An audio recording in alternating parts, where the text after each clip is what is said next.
Life is a quest for logic and reason. It is a quest to find balance between science and faith. Life is a quest for knowledge and understanding. But most importantly, it's a quest for personal discovery. Whatever your quest, knowing yourself is the beginning of all wisdom. Welcome to Quest.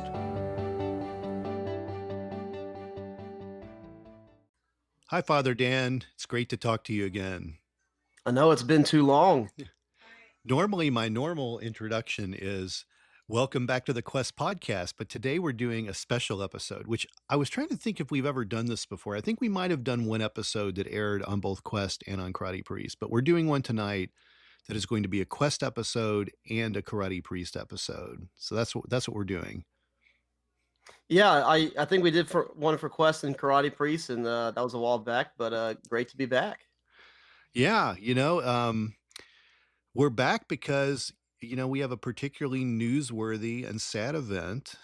The Pope died last night, and I thought this would be an opportunity for us to talk about that to people and just chat about, this doesn't happen often. For some people, especially the Gen Zs, this might be the first time they've ever seen a new Pope get elected. So I thought we could chat about that a little bit today, and then at the end of the episode, we could just generally catch up and tell everyone what you've been up to. Yeah, definitely sounds good. So I think we'll get started with just, like we just heard the announcement in the middle of the night. I think it was like 4:00 in the morning when I saw it come up on my phone, and I was like, and I thought, well, what's going on at that point when a pope dies? What's the first thing the Vatican does? Like, is there like is everyone getting calls, and are they already setting up to, have some sort of memorial, or are they already going into like the conclave? Like, what's the first things happening after the death of a pope? So there's protocols in place for when this happens. Now, I'm not a Vatican insider. I haven't, I'm really not the best in terms of, exactly what happens. But obviously, one of the first things they're going to do is make the official announcement to the world. And that's what happened this morning. So Pope Francis passed away at 7:35 Rome time. And the announcement was made by what's called the Camerlengo, who is kind of like the Pope's, executive officer, if you want to call him that. And so he made the official announcement at 9:35 a.m., so 2 hours after the Pope had officially passed. And then what happens is that, yes, it sets off a bit of a chain reaction of events in terms of mourning. I believe his funeral is supposed to be within 4 to 6 days of his passing. But whenever the Pope passes away, there's usually also a 9-day novena of prayer of mourning for the Pope and praying for the repose of the soul. And then also praying for the Holy Spirit to guide the church in selecting his successor. And so that's kind of where we're at right now. He just passed away this morning, so we begin that period of mourning of the 9 days, and then the funeral should be sometime this week. It's too soon for them to have released any details of that yet. But the conclave, I think from what I heard, the conclave will not begin as early as May 6th. Will be the earliest they can convene, because they have to give time for all these cardinals to make plans, the cardinal electors. And the cardinal electors are cardinals who are under the age of 80. Once they reach the age of 80, they can no longer vote in the conclave. All the eligible cardinals who can vote will be summoned to Rome, and the conclave will begin at a date which is to be determined. Wow. And I was just hearing bits and pieces of how the conclave works. They vote 4 times a day. Is that what I heard? They're kind of like confined somewhere in the Vatican, and they vote 4 times a day, and there needs to be a certain percentage of vote for a candidate to be considered. Or do you know the details on that? Yeah, there's several rounds a day. 4 sounds about right. And it's a 2/3 majority. It's not a simple majority. It has to be a 2/3 majority. And so it normally takes several rounds of voting. I can't recall off the top of my head how many rounds it took for Francis to be elected. But that's what they'll do, is they'll collect all the votes of a particular round. And if a pope is not elected with a 2/3 majority, they take the ballots themselves of that round, and they will burn them they will burn those ballots in a furnace in the Sistine Chapel, and the smoke will be black. Once the Pope or once a candidate is elected by a two-thirds majority, that smoke will turn white to indicate that a new pontiff has been elected. Got it. Got it. Now, how are people considered for the job of the Pope? Is that can people put themselves up for consideration? Is there always a short list of people? How does that work? How do they know who to vote for? I guess you could say there's a popular list of likely candidates. Mhm. I don't think there's a precise science as to you know exactly who's expected to be chosen. I remember in the last conclave back in 2013, um, this was the first conclave with iPhones and smartphones available. So I Mm. remember there was a conclave app that would rank the cardinal electors based on the likelihood that they would get elected. And I remember Francis was nowhere towards the top of that list. He was actually, I think, somewhere in the mid 30s. Now Wow. that's an app, right? And Lord knows who's contributing to that. The reality is, Jorge Bergoglio was the first runner-up in the papal conclave of 2005 that elected Pope Benedict XVI. So it was very clear from the get-go that Francis was popular before he was Yeah. Francis.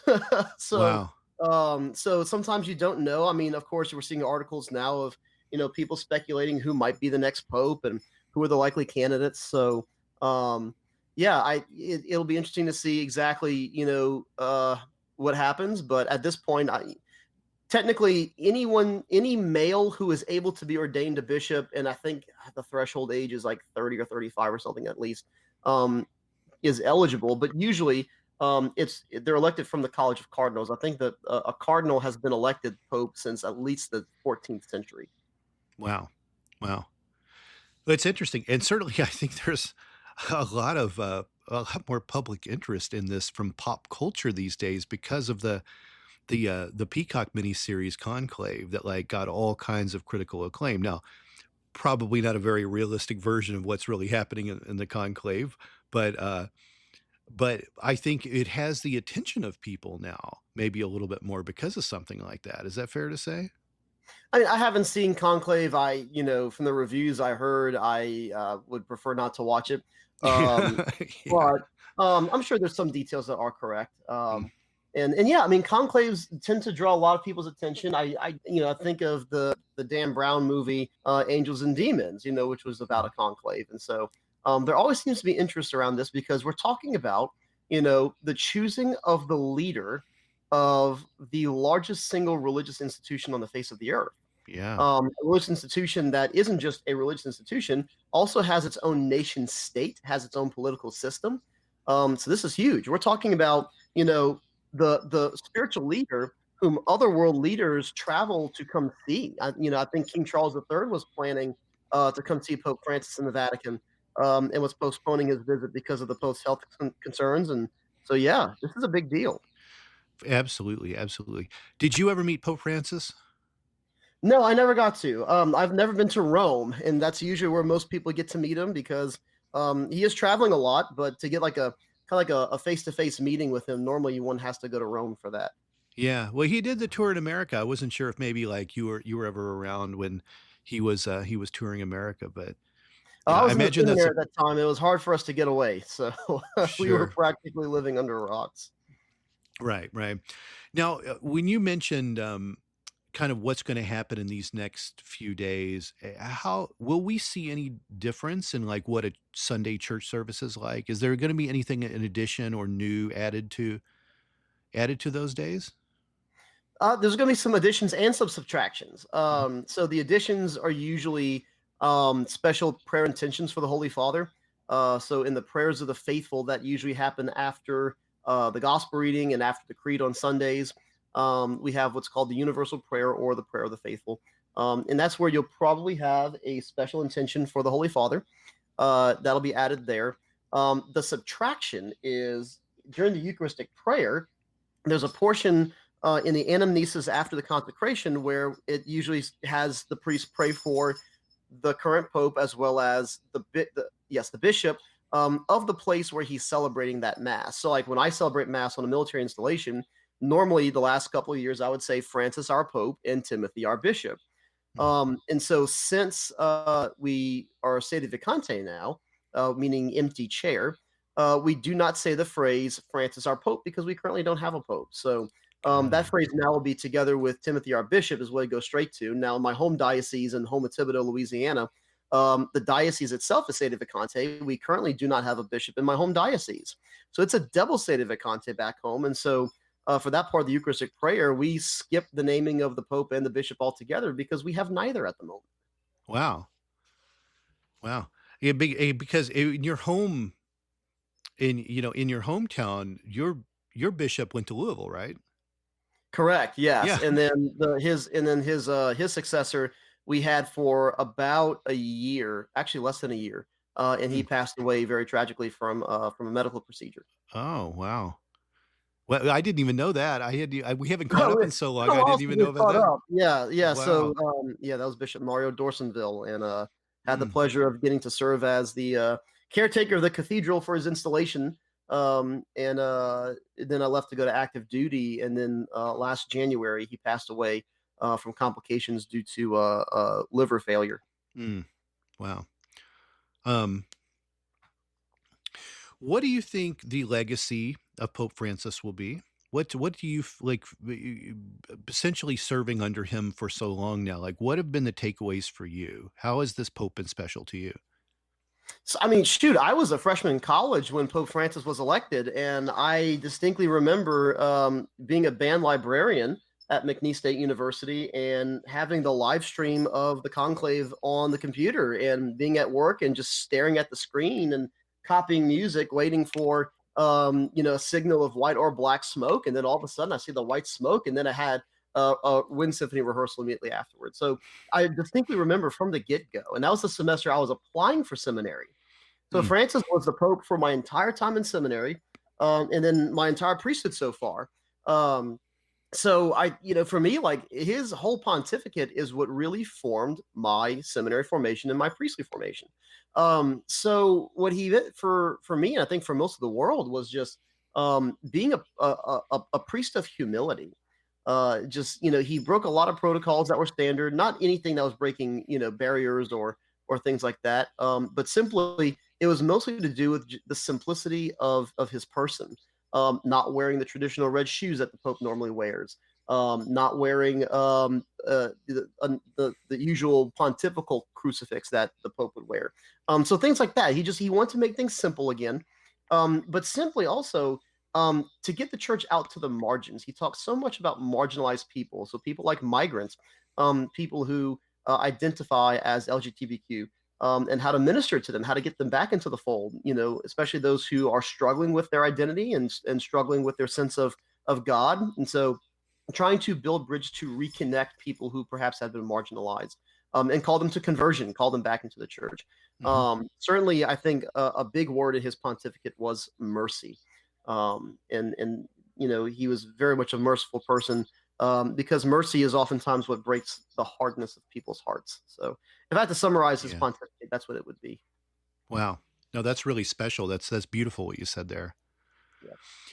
Do you think when new leadership comes in, how often do we see like new leadership rewrite what other people did? I mean, is there a possibility that things may get stricter or take a different direction under new leadership, or is it generally kind of stay the course? Do you feel? It all depends on who's elected. Mhm. I remember when John Paul II died. Um, we went to Benedict the 16th afterwards, and Benedict the 16th was very much a protege of JP2. Benedict the 16th was the head of the dicastery. It was now called the dicastery, then called the Congregation for the Doctrine of the Faith. But Benedict the 16th, at the time Cardinal Ratzinger, celebrated the funeral liturgy for John Paul II, and then ended up becoming the next pope. Mhm. So I feel like there's a lot of continuity there. And then Francis is elected, and it was quite a bit of a shift. And so I really can't say exactly where the next pope's going to go in terms of how he sees doctrine and things like that. Obviously, dogma is unchanging in the church, and doctrine is unchanging. But at least to see what does he emphasize, kind of like Francis did. Mhm. That's kind of what we'll be looking at, and to see how does he intend to engage people. That's always going to be the big thing there. So. Right.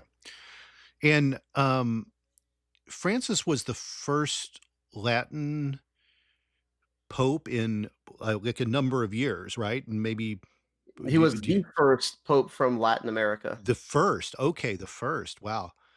Um, what's the chances we'll ever get an American pope? Is that even in the cards? Like, wow, what is it that what is it that our guys aren't? Why aren't we being considered? Do you think? Well, I think because in many ways in the U.S. we think that we lead the world. In certain cases, yes, we absolutely lead the world in certain areas.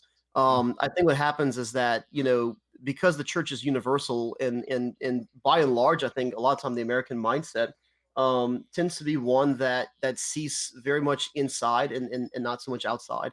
That perhaps doesn't relate as well with other cultures.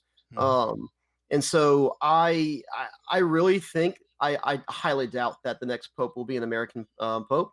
I think there's a lot of front runners from other parts of the world, and I think Pope Francis was intentionally trying to get more representation in the College of Cardinals from the peripheries because he stressed the periphery so much that he was naming cardinals from places that had maybe never had a cardinal before, or typically were not the sees of bishops that would normally have a cardinal. So I think it's Yeah. very intentional that perhaps the next pope will not be from Europe, may not be from the Americas. We shall see. I think there's a great chance we could have an African or an Asian pope. Yeah, I hear that there's two front runners that are very much could be very different popes for us. Indeed, yes. Is there anything else you want to add about Pope Francis? I don't have many more questions, and this is certainly a joint podcast, so I want you to, talk about whatever you want to talk about. But like, do you have any other takeaways or anything you want to add about just how you felt about this experience and working under Pope Francis um, and just all of this in general? I mean, even the circumstances of he died hours after Easter. I think maybe in some parts of the world, it might have still been Easter when he died, depending on, I guess, what time zone you're in. But do you have any other feelings or anything else you'd like to share? Yeah, I was telling people today because I first saw the news when I woke up at 5 a.m. Alaska time, which would have been 9 o'clock a.m. your time over on the East Coast. And I think actually the Pope would have probably passed away. You're right. It would have still been Easter here, I think in Alaska at least.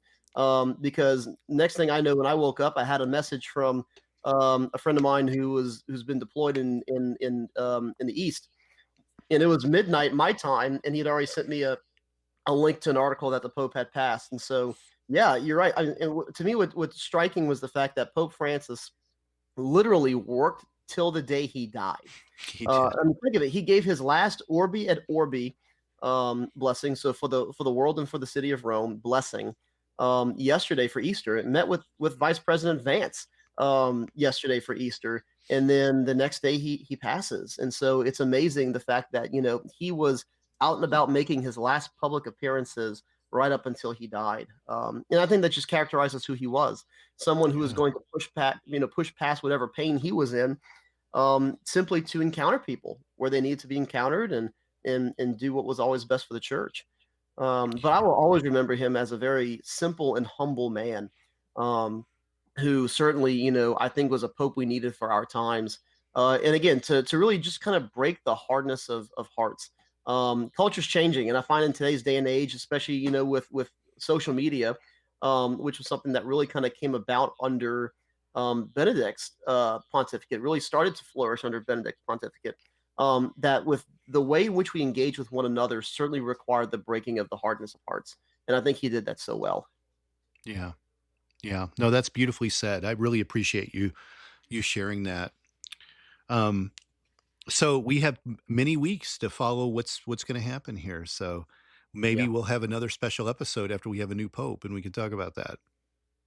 perhaps we shall see. It would be great to kind of recap this in hindsight and unpack the events of what's happened in a few weeks.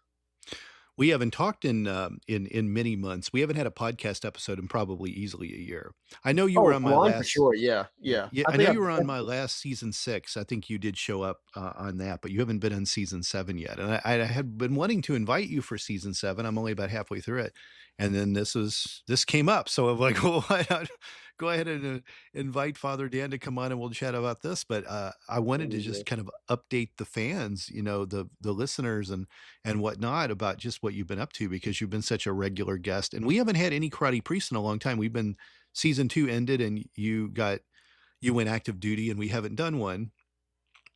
We need to probably change it to like the karate airman now or the karate chaplain now, or, we have to change the name of the podcast Oh for you. man. But how have you adapted? Like, how long have you been in Alaska now?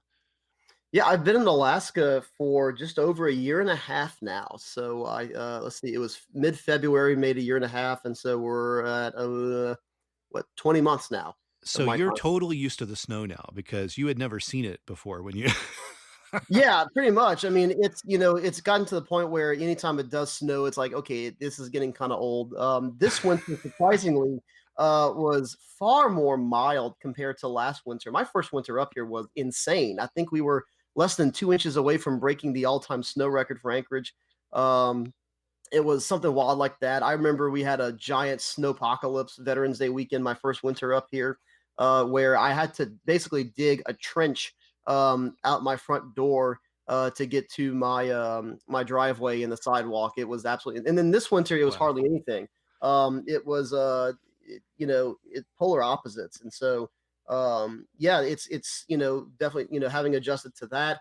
A big adjustment up here is getting used to the extremes of daylight versus darkness. And so I got here in August of 2023 to where it was still, towards the end of summer, we had a lot of good daylight. And then you start to see the switch in about October and really in November for sure, where it's darker. It gets so much darker and it looks like the sun's struggling to come up, where you're Wow. having to take vitamin D supplements to keep your energy up because you're not getting all that natural vitamin D from the sun as much.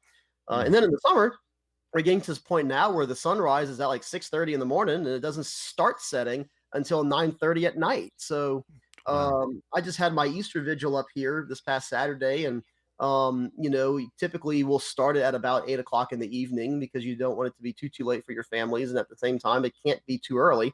Typically, it's not supposed to start till after sunset. That's a bit of a problem in Alaska because the sun almost just doesn't set. So Wow. it's strange singing the Exultet and talking about banishing the darkness of this night where it's still daylight outside because right now the sun's not setting normally. So, Wow. yeah, yeah. And you also, since you've been up there, you've gotten to experience auroras for the first time, right? Oh yes, and that's absolutely gorgeous. I've gotten some phenomenal photos, and iPhones do an extremely good job of and I'm sure any smartphone can do this, of just like with the cameras nowadays, the way they filter light really brings out the color spectrum. On a really good light show, you can see the northern lights with a naked eye and watch them dance.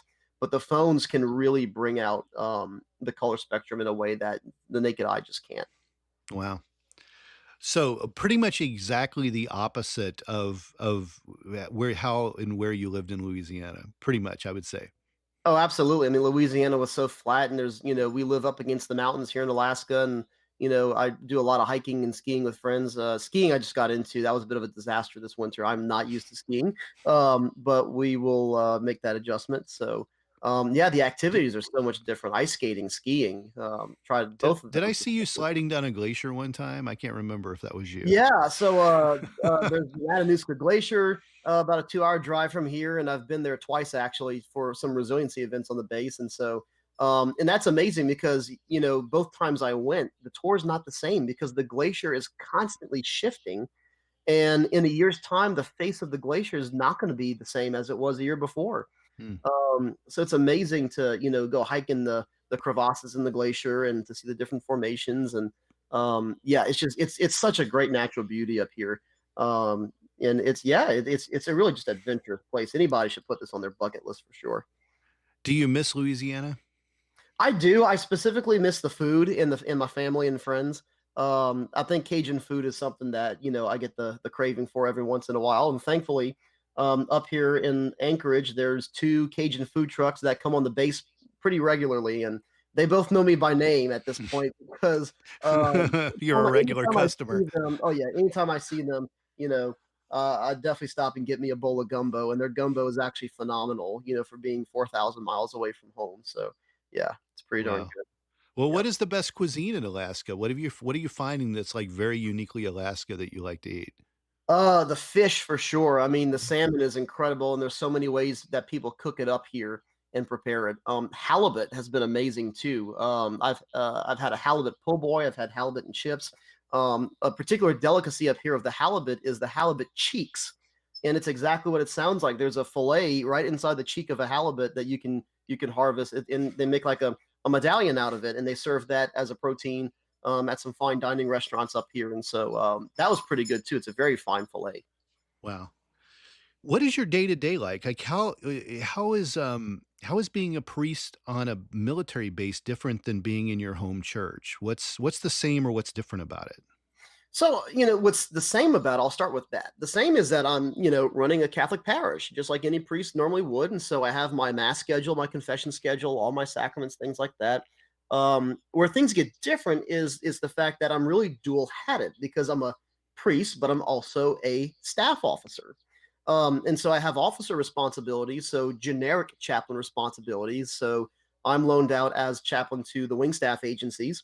Um, which is a lot of the support agencies like legal, public affairs, finance, um, things like that. So I'm their chaplain, get to visit them. But then also I serve as a contracting officer and acquisitions officer for the chapel. So things like that. I serve as a chaplain for our sexual assault prevention response coordinators, things like that. So yeah, there's a lot of just like staff responsibilities that go into it. So it really is. It feels sometimes like I work two jobs and I have to switch hats from being an Air Force chaplain and an officer, and then back to being a Catholic priest.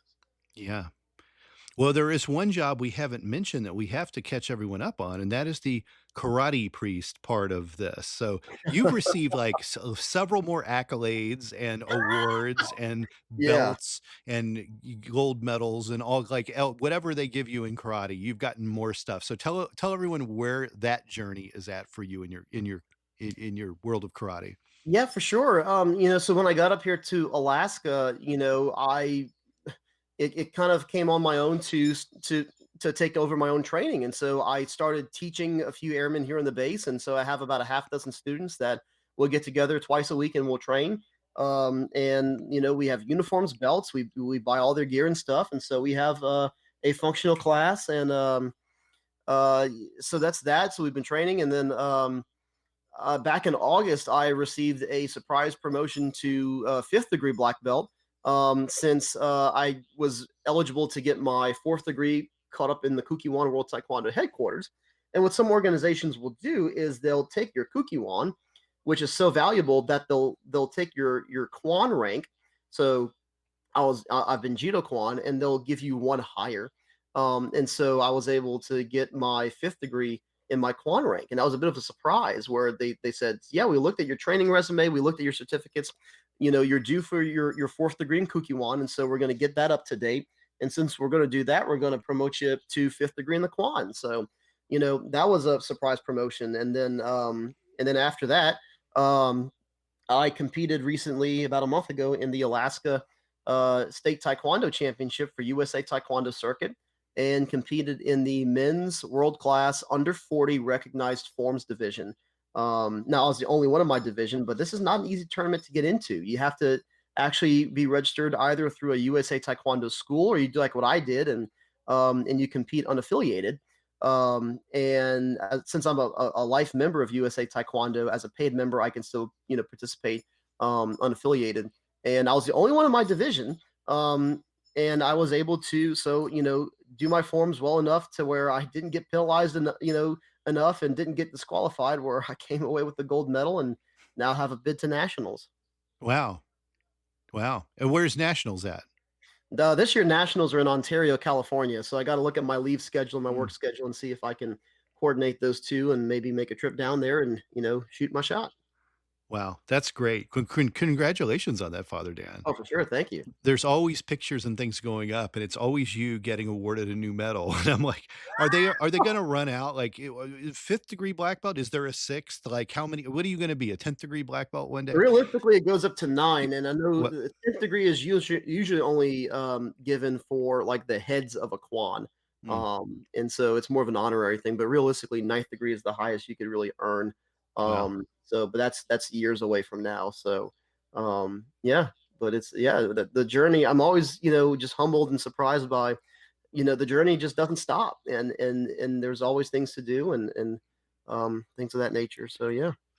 I've, joined Duolingo, and I've got, like, some friends I follow on there. I think I follow you on there, and I remember one day it came up with, like, you had done, like, 1,000 days straight or something on Duolingo. Am I wrong on this? Because I'm Yeah, pretty I sure think I I saw I that come up. I gotten my finally got my 2-year streak, and now that I've gotten 2 years, I'm like, "Okay," I think because I was getting to the point where I was just like, I was doing it for the sake of the streak and not for the sake of learning, and I was like, "Yeah, it's time for me to just, dial it back and just realize that sometimes I'm too busy to do it every day." So, I was like, "You know what? Let Well me try to give it the 2-year streak," w and yeah. well, what language are you learning on there? So I've been learning. So I was using Duolingo primarily for French and German. French because that's kind of like the second language from back in Louisiana. Yeah. So to solidify what I learned in school, and then German just because I watched a lot of World War II movies and stuff, and Mm, kind of always wanted to know what the Germans were saying. So, yeah. um, so there's that, and it's funny how I've gotten to use both of those at times, and I've celebrated mass in French already. Haven't done any masses in German. Um, but it's funny because there's several chaplains in the Air Force who do speak German because they were either stationed in Germany or, as a friend of mine, was born in Germany because he comes from a military family. So we're able to communicate that way as well. So it's yeah, just a little fun hobby. I was feeling really, really proud of myself when I was hitting like the 35-day streak, and then it came up like, celebrate with your friend Father Dan at, it's 1,000 days. And I was like, what is, oh man. And I was totally demoralized after that, seeing that. Yeah. But, oh man. Is Latin on there? Do you know if Latin's on there? There is, and actually, I did the Latin course. It's very, very basic though, and I mean, Mm, it's a dead language, and it's a rather complicated language, but yeah. it helps with some basic vocabulary, and that's typically all I really need to in my capacity as a priest is I'm not having to write sentences in Latin. It's really just for me to be able to read prayers and be able to somewhat understand what I'm praying, So Sure. isn't Yeah. that enough concept? Yeah. This is not an ad for Duolingo. I promise everyone out No, there that we're yeah, yeah, not. yeah, Unless Duolingo would like to give us their services for free, and then in that case, that yes, this is an ad for Duolingo. yeah, Um, but no, I just wanted to really get everyone caught up. I really am happy that you came back to talk on my podcast. I'm happy to be a guest on yours for the same episode, and I just wanted to do a catch up with you, Father Dan. So I yeah, really definitely. appreciate your time tonight. For sure. Yeah. Glad to be back and good to see you again. Catch up. Yeah, well, let's do this again, and let's stay in touch for sure. Sounds good. Yeah. Thank you. Take care. Metacortex Publishing hopes that you've enjoyed this presentation. Please take a moment to listen to some other podcast offerings from Metacortex Publishing.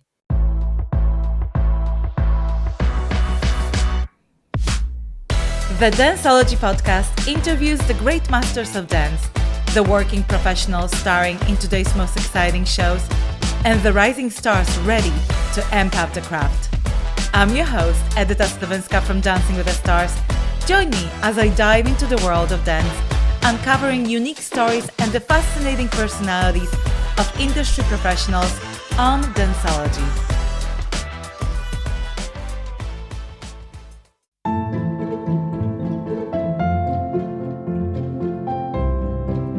Hi, I'm Father Daniel Duplantis, a Catholic priest, martial artist, and host of the Karate Priest podcast.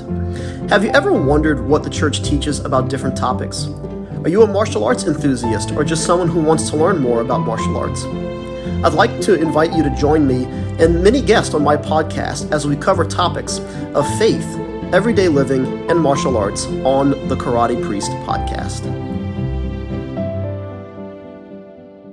The No Earthly Explanation podcast investigates the things that are unexplainable hosted by world-renowned investigative researcher Donald R. Schmidt and scientist Ellie Ringo. Follow them as they look for evidence for things that have no earthly explanation. Available anywhere you listen to podcasts.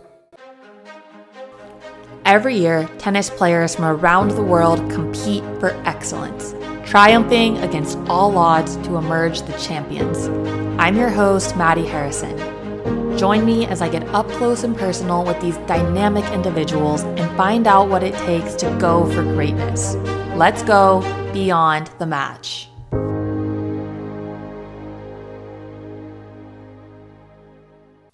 Cult Following is a podcast that studies the personalities and common traits of cult leaders and their followers. Get the real story behind these infamous and oftentimes tragic cults from a new perspective, through exhaustive research, and from interviews with people that were there.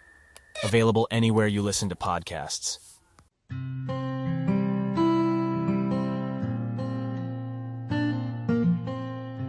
Hi everybody, I'm Amber Rose, the religious hippie, and I host the podcast A Catholic's Perspective.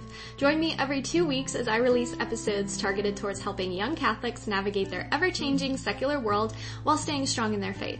Whether you are a Catholic or not, all are welcome here. So if this is something that interests you, feel free to tune in. You can find A Catholic's Perspective on Spotify, Apple, or wherever you listen to your podcasts. I hope to see you there. Bye!